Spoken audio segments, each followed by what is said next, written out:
Hey guys, Greg here, Bone Tactical. Today we're going to talk about the actual storage boxes that are under the bed. So I'm going to talk a little bit about the bed section, what we've got going on with the bed section. We're talking about, this is the next episode of the Land Cruiser build, building this right in my workshop, building it myself. Got the storage boxes in the bed. That's what we're going to talk about today.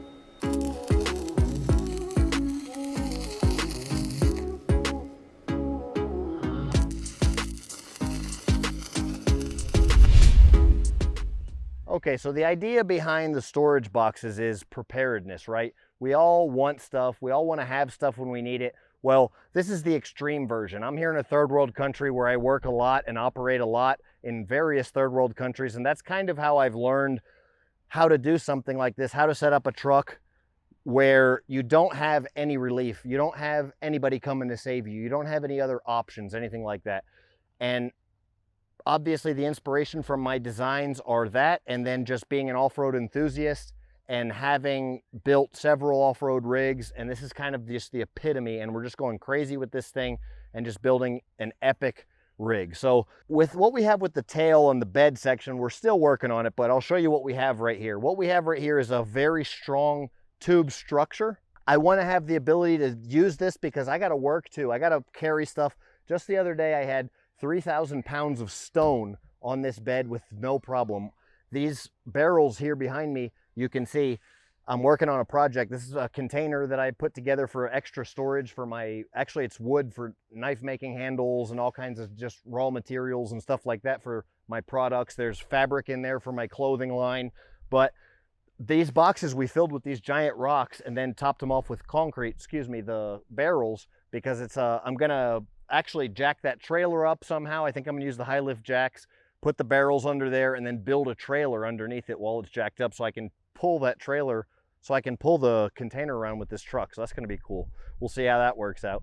Gonna do a video on that as well, of course, for you guys. But anyway, that's the idea. Being able to work, but also the perfect and awesome, being able to leave at any time that I want to and just go anywhere and survive for weeks or months at a time. And storage and being able to have stuff is what enables me to do that. The bed here, obviously I've got my spare tire mount. I've got, that's, some locks on there. One of the really cool things that I like is how we welded these in here, and that's for straps, so that if I want to tie anything down, I can pull this off. We'll have a roof rack in the future, so I can throw the tire up onto the roof rack, and then I'll have the whole bed free, so it's completely modular. Modularity is the way to go. You see modularity with my weapons, with my non-permissive environment gear, with my clothing line. Modularity is kind of the resounding theme in all the stuff that I'm doing. So tube frame, rear winch, heavy duty rear bumper, really structural, added to the chassis, everything. So extended it a little bit to get the full 6-foot bed that we wanted. And then just a locking drawer system. The key just goes in here.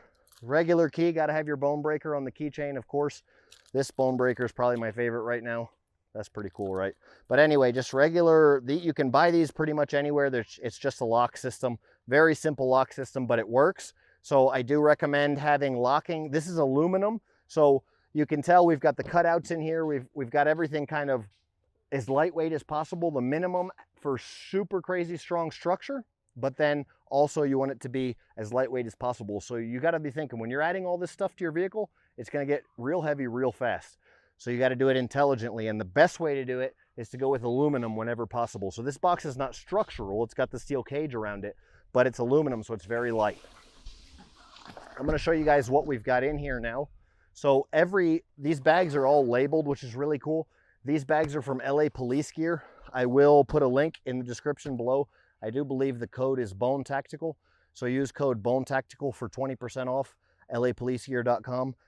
These bags are awesome. It's not a paid promotion. They gave me these bags. But you can see right here, food and cookware. So I'll pop this open. Actually, I have a video already going through and explaining everything that's in these bags that I just did. So you can check that video out if you want to see that everything that's in the bags, but I'll just go over the gist of it. This is a bedroll, okay? Got my tent, my bedroll, a chair for if I want to sit by the fire, binoculars for recon if I want to grab them real quick. I've got a recon pack here that's got it's a Geiger rig, so it's got a bladder in there. So I just fill this up with water, and I've got all my emergency essentials. All of the stuff that I have in this bag is actually the survival gear that's available at www.bonetactical.com. So I just have one of every of the survival things in here that's in the Gray Man Operations Pack. And that's my deep, like if the truck breaks down and I have to go hike somewhere or do something like that, if I'm in the woods, I'll grab this. I always have my Gray Man Operations Pack with me on the seat next to me or with me in the car. And if I'm in an urban area, then I'm definitely going to have the Gray Man Operations Pack. I'm not going to try and take a molly bag like this. I have a insect and sun control. So it's sunscreen and bug spray and stuff like that. Tick spray, because man, if you're really deep in the jungle, you have no idea. The mosquitoes, I've seen mosquitoes to where they could almost blot out the sun in certain parts of eastern Honduras specifically. There's just virgin rainforest out there, guys, so it's just nasty. I've got a cool little fishing kit here.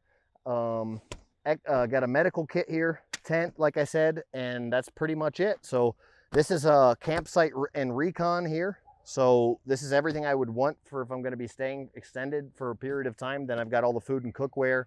This is for if I need to leave the rig, and then I've got the binoculars there for if I need to do some recon.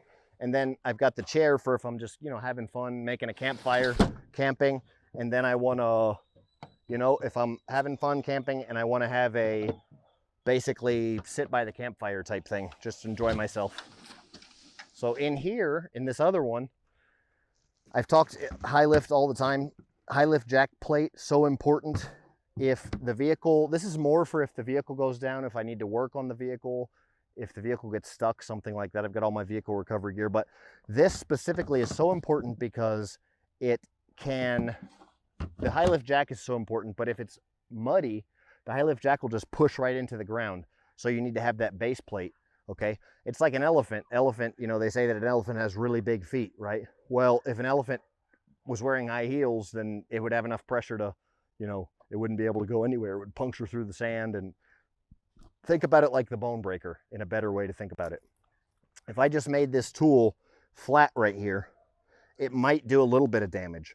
But now that I made this tool with these points on here, it concentrates all of the force down to one of these points on impact, and it can literally have the same impact as a Major League Baseball player swinging a baseball bat when I punch something with this, okay? Not recommending you do that.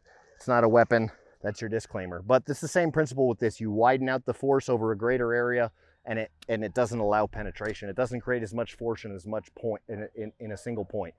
Something else very important is your rain suit, okay? Frog togs, I really like frog togs. It's a rain suit. We're in the jungle right now. It rains a lot here. So all my oil and vehicle fluids, straps and tie downs. We already talked about the straps and tie downs being able to be used here on the bed, the truck being modular for straps and tie downs, tools and recovery gear. I've got everything you can imagine in here as far as tools and recovery gear. I've got every set of ratchets, torque wrenches, pliers, screwdrivers. I've got a Halligan tool, shovel, axe. Everything you can imagine is all in this bag. Very cool. Like I said, the full loadout is in other videos, a couple other videos. Check out the one about the LA police gear bags to see the most recent one. All right. This miscellaneous vehicle accessories here is all of the air down for the tires, to air down the tires, for the put air back in the tires, for the compressor. I've got some really cool new fuel setup that I'm going to be showing in a future video. It's not done yet. We're still working on it, but there's parts of the components of the new refueling system, emergency refueling system, rewater, getting water storage system, all that kind of stuff is in miscellaneous vehicle accessories. And then, winch controllers for the front and rear winch, all that kind of stuff. And then finally, a super advanced medical kit. I've got basically an IFAC kit to stop bleeding, over there, whatever, just general. This is your full everything, more in-depth medical kit here. Kind of the rundown, basically. If you guys want to see more in depth, like I said, check out that other video, or comment below. If you ever want to see in particular what I'm running at a certain particular time, let me know. I will show you how this locks here. Just very simple locking system. And that's kind of it. I don't think we've shown the tire mount yet. This is just a what's the name of it? Max. It's what they use on like off-road rigs. I really like it. I like it a lot. It's real heavy duty. Tire doesn't move, doesn't go anywhere. And then I've just got some heavy cables and some locks on there. Other than that, we're going to be doing we're redoing all kinds of stuff for the sides that you're going to have to stay tuned for a future video. Redoing the lights still. I did rebuild the winch, so that's done. You can see that in another video. But we're coming along, making good progress. You guys might have noticed by now that it's got a new set of tires on the front. We'll do wheels and tires. Those new tires are awesome. We'll do wheels and tires in a future video. But that's the gist of the storage. And we do have a small storage in the center console. You guys saw that. There's a little bit of storage stuff inside. But the big deal, guys, is having these pull-out drawers and then still having the ability to use your bed of your truck is just awesome. If I am really going on a long road trip, I can take it up another notch and I can throw a Pelican case in the back. And that's what we do sometimes. Sometimes I'll even do 2 Pelican cases, and I can put the 2 Pelican 0500 cases, and I can carry enough on my truck for years with just a couple 0500 Pelican cases. I mean, they're massive. So I can put the spare tire up on the roof rack and then 2 Pelican 0500 cases if I'm really trying to go long, far away and do something crazy. So I do appreciate you guys tuning in. Let me know what you think about this series. Comment below. Thanks for watching. Bone out.